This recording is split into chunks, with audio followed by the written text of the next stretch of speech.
to another episode of Teacher Lynn Diaries. So today Mwalimu is back with another recipe. I want to show you how I usually prepare my mandazis at home. If you're new to this channel, karibu sana, and if you have not subscribed, remember to subscribe as a way of supporting my channel. If you are a returning subscriber, thank you for always passing by. So yes, I want to show you the ingredients that we are going to be using for this particular recipe. So for the ingredients that you're going to be using for this recipe, I have flour. So this is about 800 grams. It is not self-raising, so I'm going to be adding in some baking powder. I have some milk. I've got sugar. This is about 3 tablespoons of sugar. Sugar you can always add to your tastes. I have some melted margarine. I have some milk powder. I've got some 2 eggs and a lemon, just one. I've got baking powder, cinnamon powder, plain yogurt. This is absolutely optional, by the way. And then I've also got some cooking oil. So yes, we want to proceed on to now prepare our mandazis. So I'm starting off by sieving my flour into a different bowl. I want to mix my dry ingredients, but this is optional. I'm going in with my sugar, my baking powder. I'm going to be adding 3 tablespoons of this. This is about 800 grams of flour.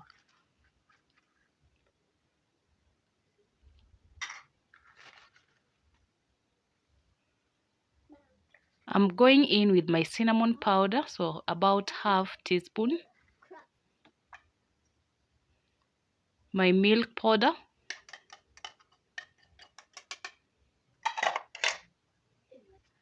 So I'll go ahead and mix in my dry ingredients. So I realized this bowl was small, so I decided to change into this so that I could be able to mix up my dry ingredients really well. So my daughter is also assisting me with mixing up.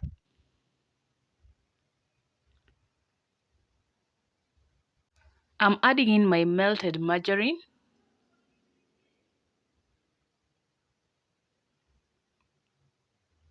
some cooking oil, just a little bit,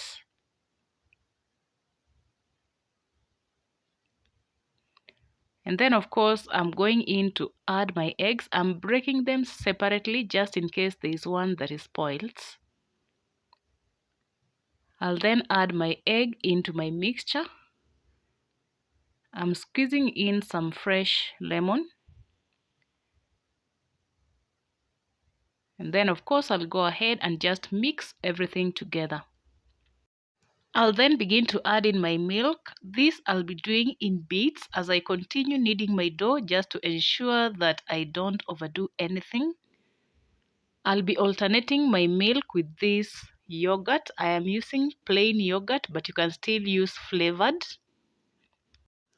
So I'll keep on alternating my milk, fresh milk and yogurt as I knead the dough until I achieve the desired consistency. So yes, this is the consistency that I have for my dough, so the dough is not sticky on my hand. So once I'm done with kneading my dough, I will cover with a clean film. You can also use a towel, by the way, and just let it rest so that my baking powder can get well incorporated in my mixture.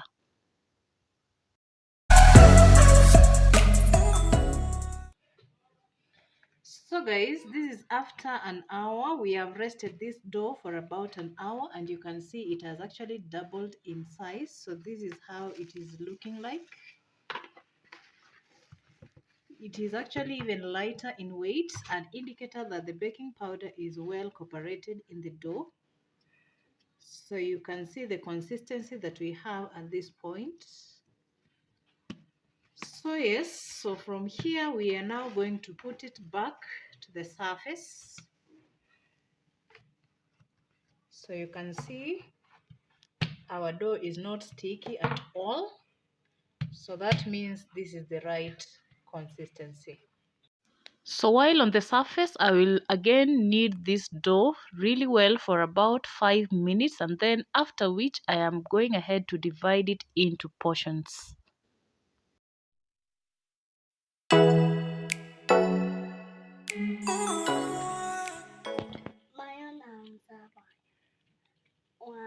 One, two, three.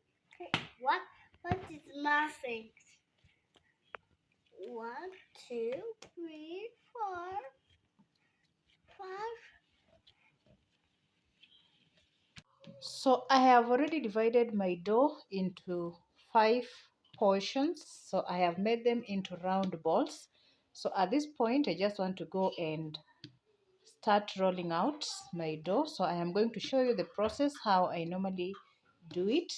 In the meantime, our oil is heating over there on medium heat. So I'm lacing the surface of my dough with some flour so that it can become so easy to roll out. So when rolling out your dough, make sure it is not so thin like that one of a chapati. At least it should have some bit of thickness. So you can see on the side how this is looking like. So you can see the thickness that I'm talking about. So these will ensure that your mandazis are not going to be so flat and appear dry on the inside. I normally prefer this step because it ensures that my mandazis have some uniform thickness. So you can see how the side is looking like. So once you're done, you can always go ahead and now cut into your required shape and size. So I'm just checking if my oil is ready. So I am dipping this wooden skewer, and if I see the bubbles appear, I know it is ready. So I go ahead now to deep fry my mandazis. So you're normally supposed to cook your mandazis on medium heat until they turn golden brown on both sides. So you are never supposed to put very high heat because they're going to cook on the outside, but the inside is going to be uncooked. Perfect. So once they are ready, you can see I'm just removing and putting into this bowl.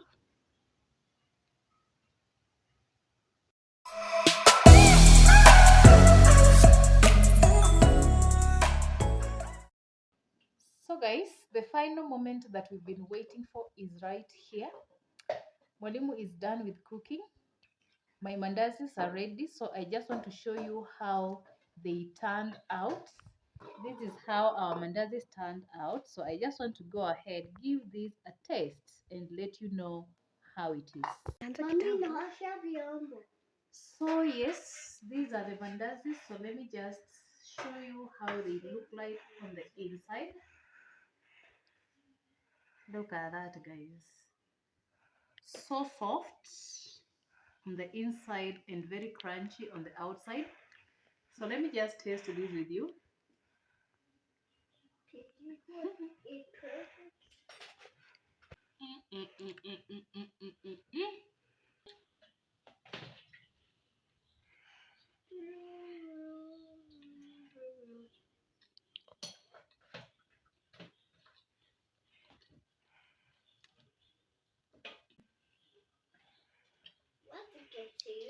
Thanks for watching and see you in my next video.